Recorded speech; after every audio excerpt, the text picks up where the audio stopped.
gentlemen, our next bout of the evening is scheduled for three-minute rounds in the Caged Aggression Amateur Bantamweight Division, powered by Old Town Heating and Air. Introducing first, fighting out of the red corner. He stands 6 feet 1 inch tall and weighed in at 135 pounds. He trains with One Touch Fight Team and Academy. Joining us from Lake Geneva, Wisconsin, Slim Crazy Clay Larsen. And his opponent, fighting out of the blue corner. He stands 5 feet 8 inches tall and weighed in at 134 pounds. He trains at Lycan's Den MMA and is sponsored by Butter Babes. Joining us from Urbana, Illinois, Zach Pridemore. And here we go, Pridemore looking excited. The question remains, Pat, has anyone tried to sneak a foreign object into the cage? You know, I'm going to have to Google search that, bud. Well, we all know that Benson Henderson, who recently retired after a defeat in Bellator in the, I believe it was the 170 Grand Prix, he always was sneaking in a toothpick, not because he was going to gouge somebody's eye out or use it physically, because it calmed him to chew on it while he was in the cage, Pat. Totally bizarre. Everybody's got a ritual, apparently, right? Absolutely. Pridemore, although looks like he's pressing the action, just blocks a head kick. Larsen fighting long. I like it. A lot of footwork. Pridemore rushes him there. Didn't really set it up. Wasn't very low. I would like to see a little bit better of a level change.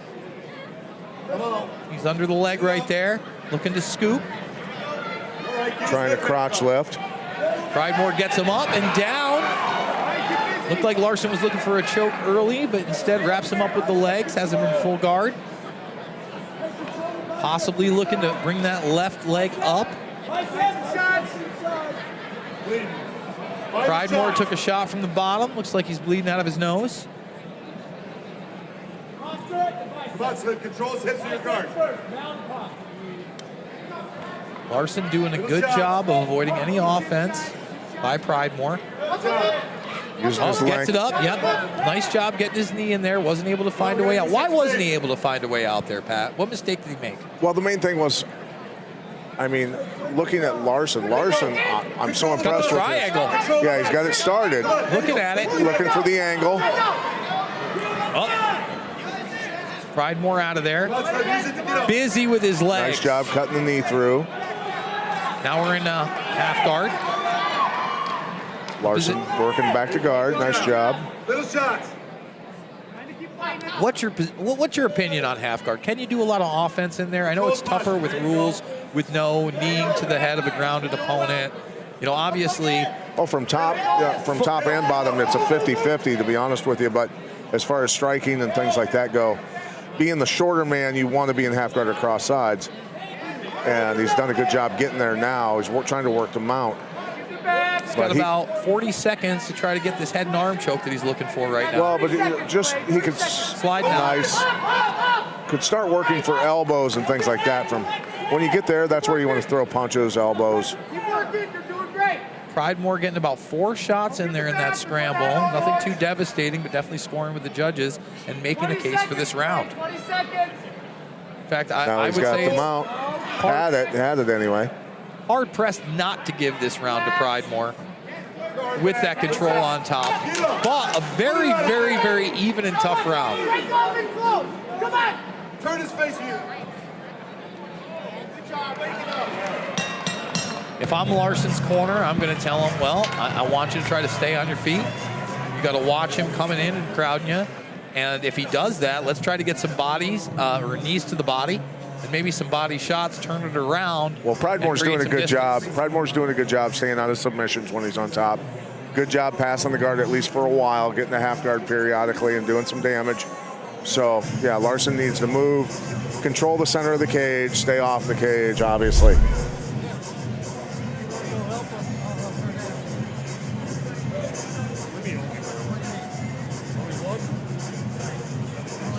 Some water for Larsen in the corner. Here's some of that work from Pridemore on top. Sneaking it through.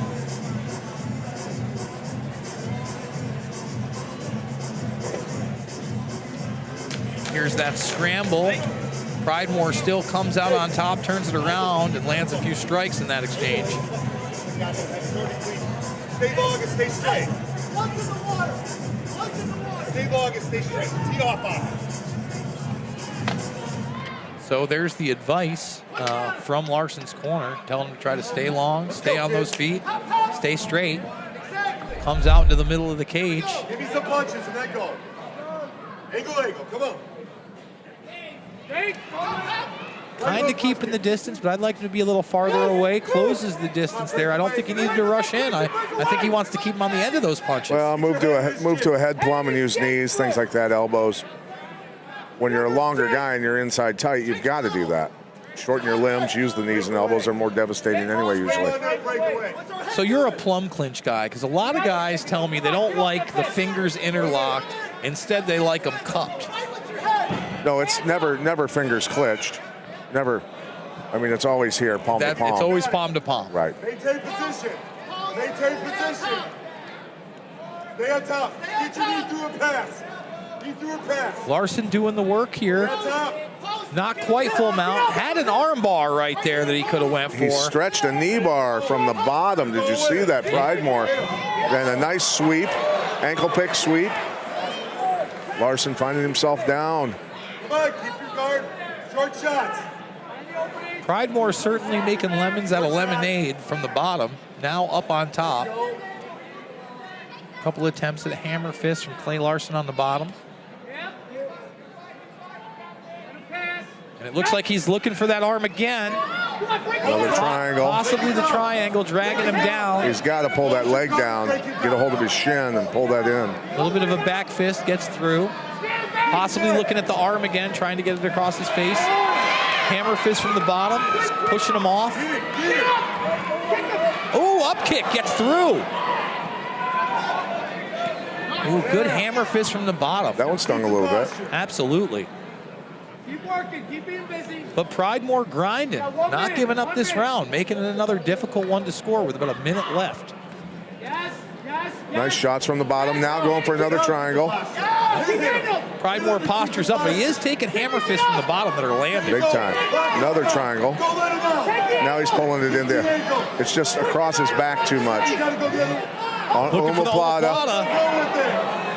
Larsen looking almost like a young Nate Diaz to me. Diaz, before he fell in love with striking, was very active from his back. Oh, he's going for a key lock. Started to. He's got a sprawl. Like this, able to get some offense off from the top, getting some elbows in there. I'd say that he wants to keep away from that takedown, and that's going to ensure that he gets at least Larsen this doing a good round. job this round. Yes, absolutely. Pridemore still not giving up, trying to drag him at this point, putting a couple knees through, dragging him to the ground, almost a DDT, Jake the Snake Roberts style right there. But Larsen ending up on top. Looks like he was looking for an ankle lock on the bottom with Pridemore, but I'm going to have to say that's a Larsen round. We may be 1-1. We may be 1-1, Mr. Miletich. I like it. I like it too. Good competitive fights. Yep, our fourth fight here at Caged Aggression, the Trilogy. One thing Goodwin does a good job of is matchmaking so that the fights are equal. We have fights a lot of times go the distance because of the matchmaking. Absolutely. Zach Pridemore, the fans think he's the favorite, 62% and change. Clay Larsen. Yeah, but sorry to cut you off, but if you're a good matchmaker and fights are going the distance, and you get a cut of the drinks and the food at the arena, you make more money. A little bit more cheese for those pockets. Nothing wrong with that.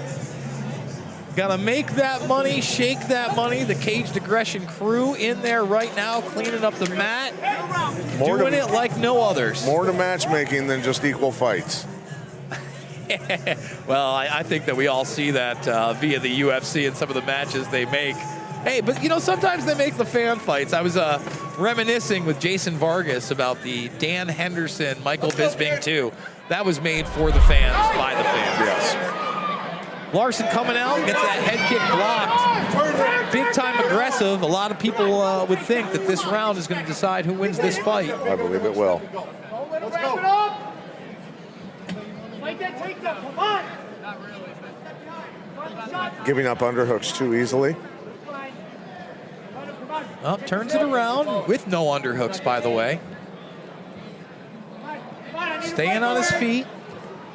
Oh, turns it around with a jiu-jitsu trip, but it gets rolled on it. Looking for the Kimura. When you hit a throw like that, you've got to be ready to post out with your arm to stop that roll through. Bringing that leg up, looking at that Kimura, but he's only got one hand on it now. There's really nowhere to go with it. Boy, but he was hanging, Pridemore was hanging that arm right out there. And now Pridemore looking to get into full mount and look for that head and arm choke. Got the left arm positioned in the proper place. He somewhat stepped over, but in doing so, left that arm out. Great work on the bottom to readjust. Get your legs, get your hands in motion. Take it. Pridemore from the top, landing a couple. Very competitive fight. Looking for an arm right here. May have it. He's got that leg well across the face. Has that arm. There's defense He's right here. It. He's got the other arm across of it. Oh, he does, but he's pulling hard on that. Little hammer fist, trying to soften him up. Triangle, got to hit that quicker. You know, if I'm his coach, I'll tell you what we're working on. Finishing that triangle. Yes. Getting it into position. Because you're able to throw it up. You're very active from the bottom. He's just not hitting the angle correct off the beginning. Exactly. You're doing that 2 hours a day, 5 days a week, and in your dreams until you get it right. With legs that long, you should be landing triangles all day. Yeah, all over. I got to agree. Again, 57 seconds left in this fight, and I would argue it's anyone's fight. Is he looking for an ankle lock over there? Nope. And now you've got just kind of like a reversal position. No threat of a submission at all, but the control there is causing Larsen to be able to Larsen really get can't off any offense whatsoever, trying to turn around. There we go. Yeah. And now we're talking about some hands. He lands two on the way up. Angle kick.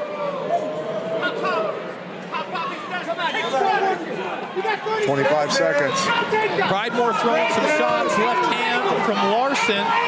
Right hand lands from Larsen. Comes in with a leg kick from Pridemore. Wild left from Larsen. Good straight right. You know, if he was setting those up and it's a 1-1-2 or a 1-2-1, that's better. I mean, you see the setup with the one and then, you know, the wild hook. Right. Good fight. Great fight. That third round could go either way. Very competitive. Would not be surprised to see a split decision. The fans think Pridemore by 60%, but really down the line, folks. Down the line. We're bringing it tonight here at the River Center in Davenport, Iowa. It is the first night of Caged Aggression Trilogy. Looking at some of the action from that third round. There was that takedown that was turned around. Really was a judo toss. Attempted ankle pick sweep there. And again, very active from the bottom. Not letting Pridemore do what he wants to do from the top.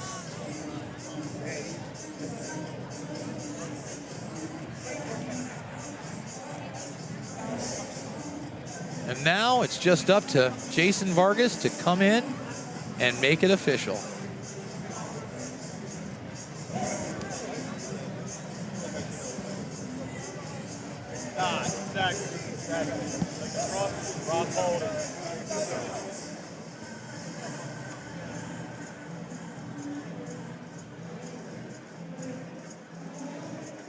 And again, no better in the cage than the Caged Aggression crew, making sure to get all the blood and the yuck right off there. Try to make a nice smooth surface. Did you just call it blood and yuck? What would you call it? Blood and triumph? Blood and guts? The yuck. The yuck, yeah. My 9-year-old uses that word. Well, What's wrong with you? I'll tell you what. We're talking about some sweaty dudes on a mat. What is it? It's not yum. Well, listen, you know. It's not pumpkin pie, Pat, and it's not a hot fudge sundae, my friend. Well, I mean, there's people out there that would consider that yummy. Oh, yeah. And those people have no business calling MMA fights. Here we go, Vargas with the official decision.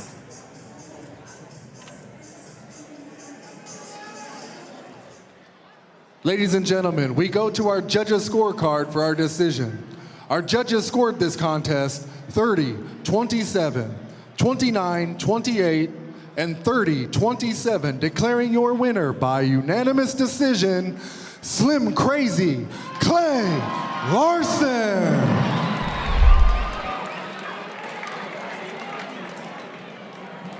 And there you have it. A little love in the cage, hard-fought battle. Surprised it didn't go to a split. Larsen comes out with the victory. All right, first of all, Clay, congratulations on the big win. Hey, talk to us real quick about that victory and what it means to you. It means a lot to me because I put a lot of hard work in this camp, waking up at 4 a.m., going to morning strength and conditioning with my coaches, Coach Vinny and Coach Brett pushing me hard, believing that I can do it, and I really pushed myself in sparring, jiu-jitsu, every aspect of mixed martial arts. I trained my, sorry for my language, ass off to be here. Cage Aggression is the best promotion in the Midwest, and I'm going to train like I'm the best in the Midwest. Well said. Hey, before I let you get to the locker room, is there anyone you want to mention or anyone you want to thank? Yeah, I got 2 people. I got my cousin, Jacob Russell, who's serving in the U.S. Navy. He's in Hiroshima Airport right now. He was on vacation. And then this other one goes to my little cousin, Connor. I want him to, he's not as confident, but I want him to be confident and let him know when I fight and I win in here, they can do anything he wants with his life. Well, you put on a great performance. We're definitely looking forward to seeing what comes next. Until then, Clay, enjoy the victory. Let's hear it one more time, ladies and gentlemen. Clay Larsen.